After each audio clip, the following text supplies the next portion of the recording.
putain.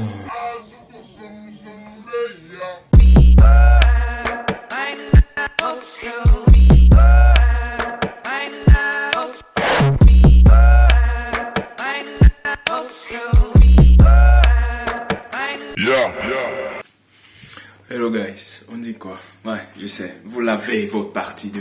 Ça fait un bail. La première partie, on a eu à faire deux choses intéressantes. La première, c'était de pouvoir identifier qu'il y a un nouvel élément dans notre boîte aux lettres.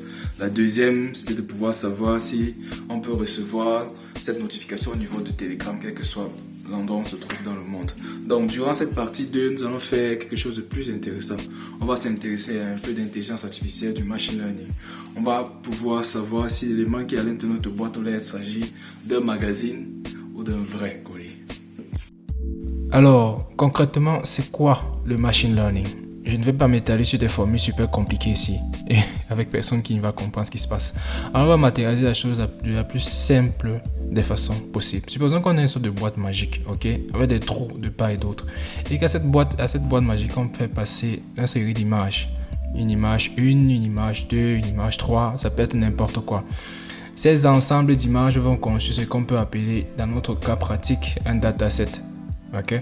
Alors, qu'est-ce que cette boîte magique est censée faire? Elle est censée deviner s'il s'agit d'un chat ou d'un chien, par exemple, et de prédire à un certain nombre de pourcentages sa précision des choses, on va dire ça comme ça. Donc ça, c'est ce que nous voulons faire. Dans notre cas pratique, on veut différencier un magazine dans notre boîte aux lettres d'autres choses, comme le plus concrètement possible. En gros, c'est ce que nous voulons faire ici en fait. Donc notre petit système qu'on va appeler Bombo AI. Vous l'avez vu dans le chemin, on va commencer par la partie dataset, c'est-à-dire la partie recueil du maximum d'images de magazines qui peut arriver dans notre boîte aux lettres. On ne peut pas arriver à un taux fiable à 100%, mais on va essayer de s'y rapprocher. C'est-à-dire on va prendre un maximum de photos de magazines qui peuvent s'assimiler à un potentiel magazine qu'on va mettre à l'intérieur. Très bizarre, je sais.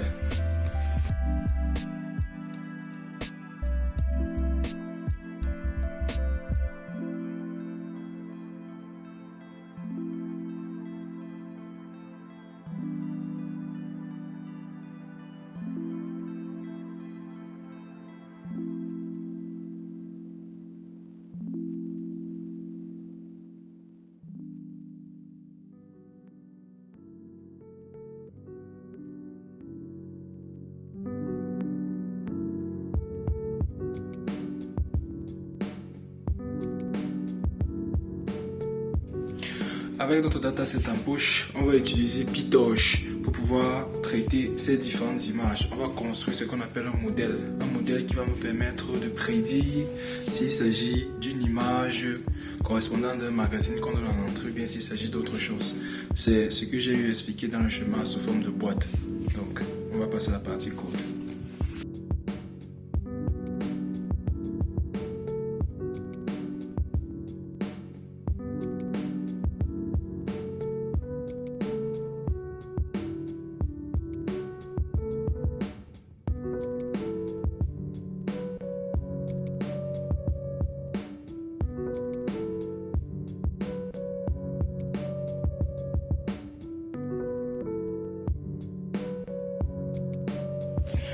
La fabrication d'un modèle, c'est une étape qui peut prendre très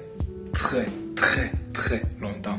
Donc, on va essayer de chill et s'asseoir pour essayer de laisser le système créer le modèle pour nous, le modèle Bombo pour nous.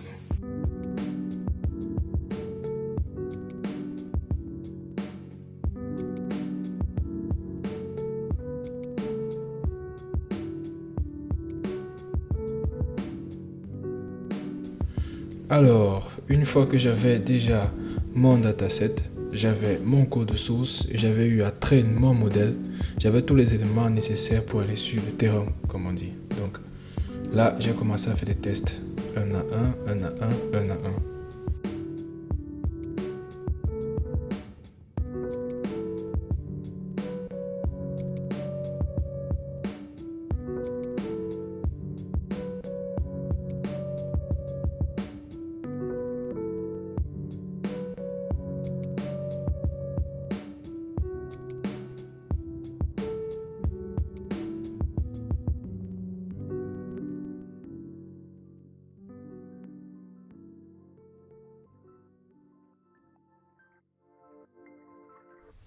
Alors, pour savoir ce qui me met autant en joie, il faut regarder le résultat de mon terminal.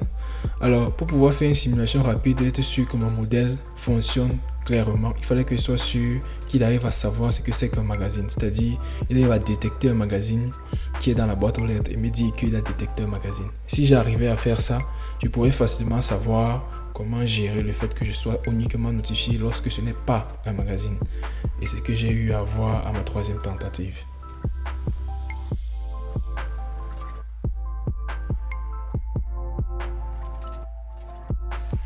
Et bien nous voici au terme de cette vidéo qui était plutôt intéressante, un peu chiante, mais plutôt pas mal en fait. Nous avons réussi à obtenir ce que nous cherchions depuis le départ, c'est-à-dire premièrement faire en sorte que le système puisse savoir quand il s'agit d'un magazine, même s'il y a encore beaucoup de marge d'erreur, et de pouvoir nous notifier quand il s'agit d'un vrai colis et non d'un magazine. Donc je suis très content d'arriver au terme de cette vidéo. J'espère que ça vous a plu. Tous les éléments, code source, tous les éléments que j'ai eu à utiliser pour faire cette vidéo sont dans la description. N'hésitez pas à liker la vidéo, partager, vous abonner. Comme d'hab. Ciao.